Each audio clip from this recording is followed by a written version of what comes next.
Hello everyone, I'm Meteorologist Charlie Ironmonger. Thank you so much for joining me today for your 9 a.m. news and weather update from the First Alert Desk. Now we've got news out of Snow Hill. Police are asking for your help in identifying a man that is involved or believed to have been involved in an assault. Snow Hill police need your help in identifying this man, again, who's maybe involved in an assault earlier yesterday. At around 1:40 yesterday afternoon, an attack happened at a Shell gas station on 1029 Kingle Boulevard in Snow Hill. If you know who the man is, you are asked to call the Snow Hill Police Department at 252-560-9022. You can find that number there at the bottom of your screen.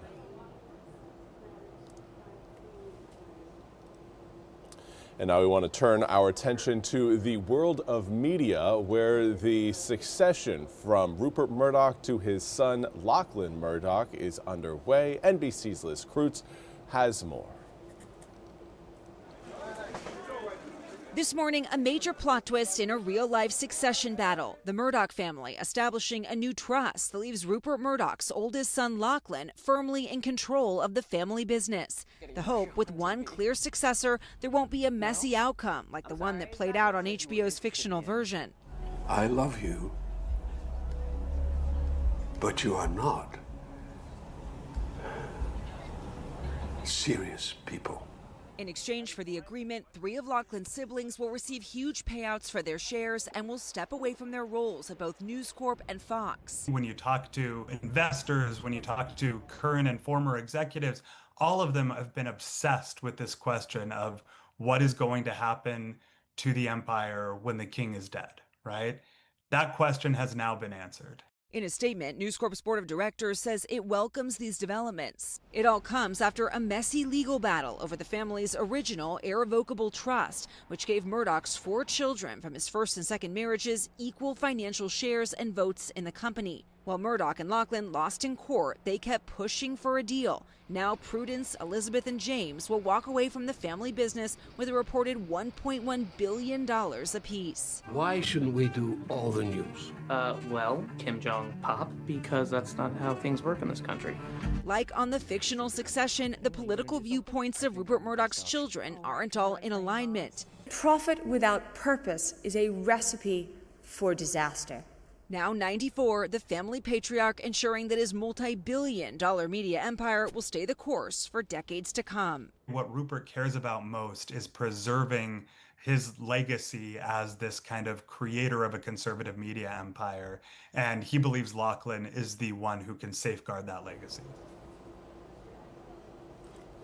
And again, that was Liz Kreutz reporting. We now want to turn to your weather forecast. Today is a fairly comfortable day. We're seeing again the cloud cover present throughout most of eastern North Carolina. Let's take a look outside through our Pirate Cam overlooking Dowdy-Ficklin Stadium. 63 degrees right now. Dew points in the upper 50s. Again, feeling very comfortable thanks to that lower humidity that right now is being brought in by the 9-mile-per-hour breeze out of the north. So long as we maintain a northerly breeze, today will be a comfortable one.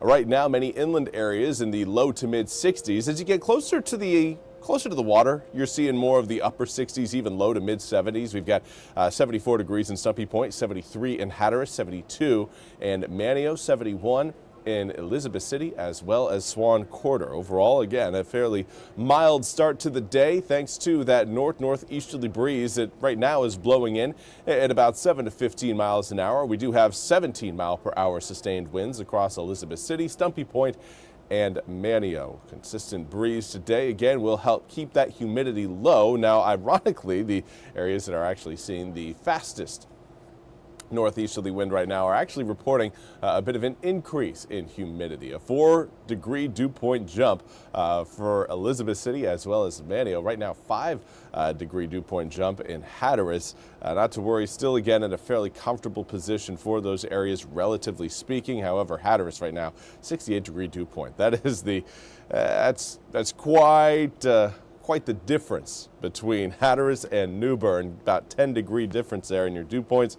That's a change you can certainly feel. So if you're watching along the Outer Banks and you're just kind of tired of the humidity, head inland. That's the best bet for you. Head inland. Now the question is, how long will this comfortable air stick around? Well, so long as we maintain these northeasterly winds, it's going to be with us for several days. And the area of high pressure sitting off to our west is only encouraging more of a northerly breeze, and the area of low pressure off to our northeast is also, again, encouraging more of a northerly to northwesterly wind flow by the time we get into tomorrow. So that, again, is encouraging for those of you who are appreciative of this cooler and drier air.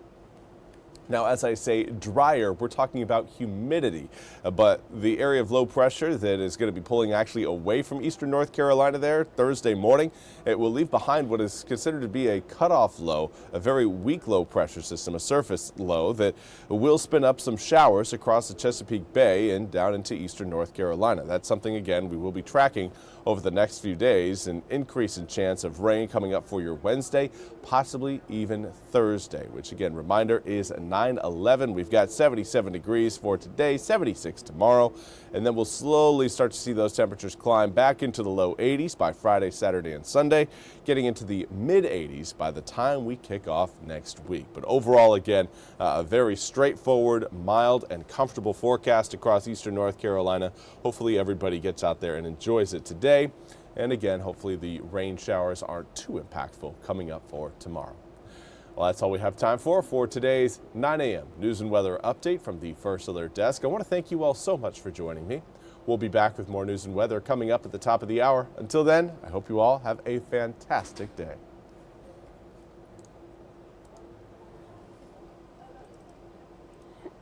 This hour of the WITN First Alert Desk is sponsored by ENC Pirate Realty.